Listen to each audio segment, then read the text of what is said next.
Good morning students. हम पढ़ रहे थे संथाल जनजाति और उसमें हमने अब उनकी भाषा, उनके शारीरिक लक्षण, उनकी भौगोलिक दशाएं और कुछ उनके बारे में हमने जानकारी ली थी। आज हम पढ़ेंगे उनका व्यवसाय क्या होता है, ऑक्यूपेशन क्या होता है उनका।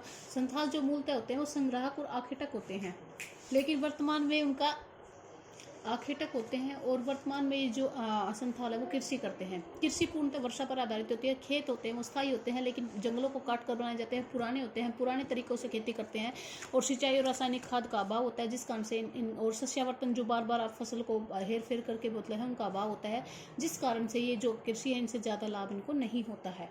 बाजरे और जो मोटा अनाज है, ज्वार और बाजरे हैं, उनको बोते हैं ये और उनको बिखेर कर खेत में बोया जाता है। कृषि के उत्पादन में कमी को पूरा करने के लिए ये लोग क्या करते हैं, आपका मछली पालन करते हैं, मछली पकड़ते हैं, पशुपालन करते हैं, वनों से भोजन और कंदमूल इकट्ठा करते हैं। और ये लोग जो बैल, मुर्गे, सुअर, बकरियां, गाय और कबूतर होते हैं उनको भी पालते हैं, उनसे मांस भी प्राप्त करते हैं। और जो महुआ का जो फूल होता है उससे ये शराब बनाते हैं। रांची और जो छोटा नागपुर पठान मैंने आपको बताया झारखंड में सबसे अधिक पाए जाते हैं। इसमें ये क्या करते हैं, लोहे और जो कोयले की खानें होती है उसमें ये मजदूरों के काम करते हैं। और असम और दार्जिलिंग में चाय के बागानों में काम करते हैं, मजदूरी करते हैं। और अब ये लोग हैं, कुछ जो लोग हैं जो पढ़ लिख गए हैं, जो बाहर आ गए हैं उस क्षेत्र से, वो लोग अध्यापक, नर्स और डॉक्टर भी बन गए हैं। इनका भोजन क्या है, भोजन क्या क्या करते हैं देखो। संथाल लोगों का मुख्य भोजन क्या होता है, उबला हुआ चावल होता है जिसे ये दहा कहते हैं। जो उबला हुआ चावल होता है उसको क्या कहते हैं, दहा कहा जाता है। चावल से अनेक प्रकार के स्वादिष्ट व्यंजन भी बनाए जाते हैं। ये लोग मक्का, ज्वार, बाजरे की रोटी भी खाते हैं और गाय बकरी का दूध भी पीते हैं। ठीक है। मोटे अनाज की कमी होने पर ये मांस और मछली भी खाते हैं। ये लोग धूप में जब चावल को सुखाते हैं उससे हांडी और महुए के, जो मैंने अभी अभी आपको बताया था, महुए के फूल से ये पोदरा नामक शराब बनाते हैं। यानी कि चावलों से जो शराब बनेगी उसको क्या कहेंगे, ये हांडी। ठीक है। और महुए के फूल से जो शराब बनती है उसको पोदरा कहा जाता है आपका। इनके वस्त्र और आभूषण,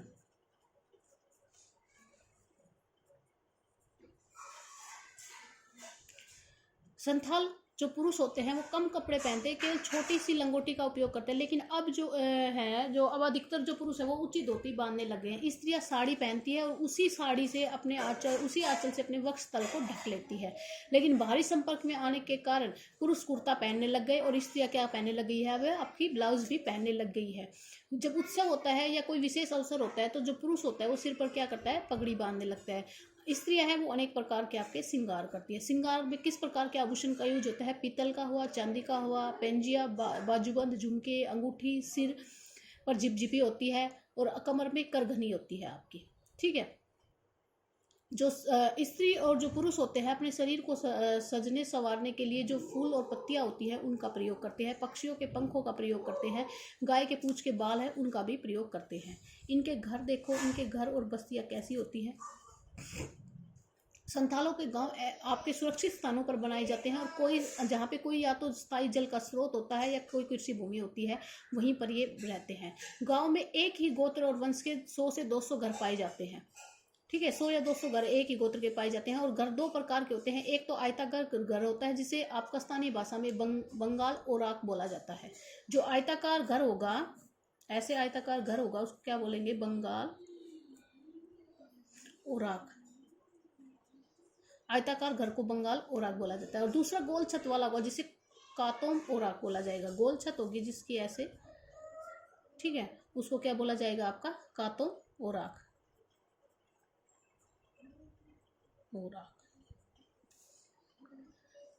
ये घर किसके बने होंगे, पत्थर के, मिट्टी के, लकड़ी के, बांस के, जो पत्ती वगैरह होंगी उन सब से बने। और मिट्टी की जो दीवार होती है उस पर मिट्टी का, जो कच्ची मिट्टी होती है उसका लेप चढ़ा दिया जाता है। और जो पक्की दीवारें होती हैं उनकी घर की छत वो खपरेल की बनाई जाती है। ये घास फूस के जो छप्पर है उसमें भी बनाते हैं। घर में केवल दरवाजा होता है, कोई खिड़कियां नहीं होती है। घर में एक पूजा स्थल होता है जिसको भीतर कहा जाता है और वहां केवल आपके पुरुष ही जा सकते हैं। स्त्रियों का जो प्रवेश है वहां पे आपका वर्जित माना जाता है। इनके सामाजिक जो संगठन होते हैं वो क्या क्या कैसे कैसे होते हैं, इनके सामाजिक संगठन, इनके विवाह वगैरह कैसे होते हैं, इनमें क्या क्या होता है वो देखो। गोत्र, सबसे पहले आपका सामाजिक संगठन में आता है गोत्र। गोत्र में क्या होता है कि जो संथाल है वो 12 गोत्र में बटे हुए हैं। और जो वंश, इनके जो गोत्र है उनके जो वंशों के नाम है किन पर रखे गए हैं, नदियों पर, आपका पशुओं पर, वृक्षों पर, इनके नाम आदि पर नाम पर रखे गए हैं। अब आता है इनका समुदाय। संथालों की 3 स्तरीय सभा होती है। एक ग्राम परिषद, इनके समुदाय में 3 स्तरीय आपकी क्या होती है समुदाय में इनकी। तो आपका सबसे पहले क्या आता है, आपका 3 सभा होती है, ग्राम परिषद, सेकंड आपका परगना, और थर्ड आपका होता है लोबिर।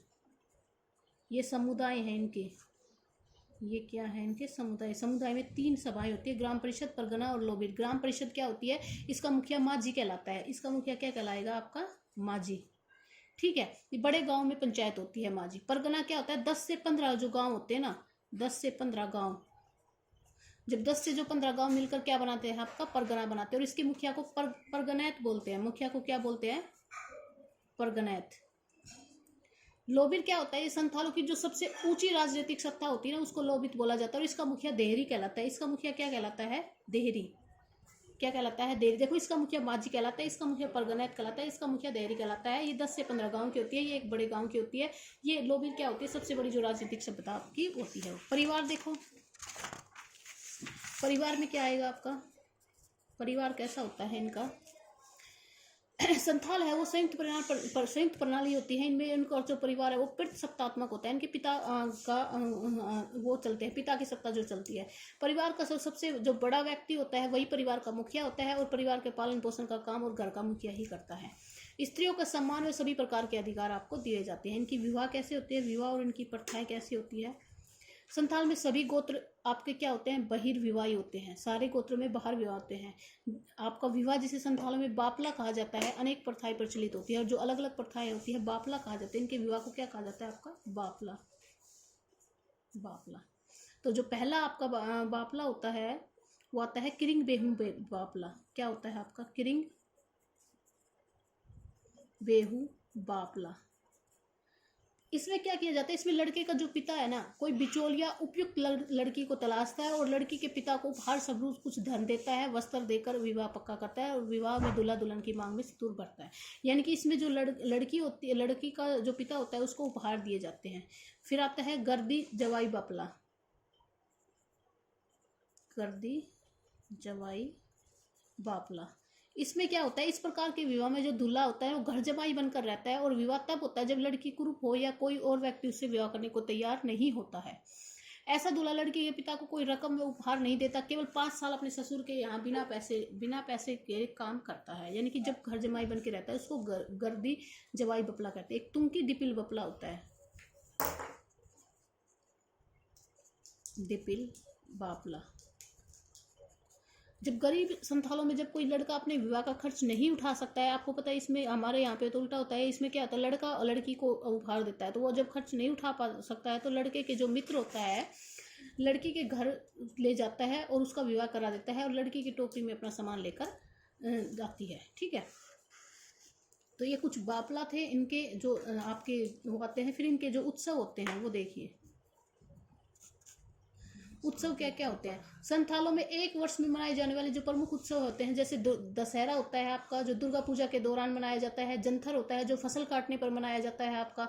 सोहराई होता है जो सबसे बड़ा व महत्वपूर्ण त्योहार होता है। सोहराई इनका सबसे महत्वपूर्ण और बड़ा त्योहार माना जाता है, और जो दिसंबर और जनवरी के माह में के अंतिम दिन में मनाया जाता है।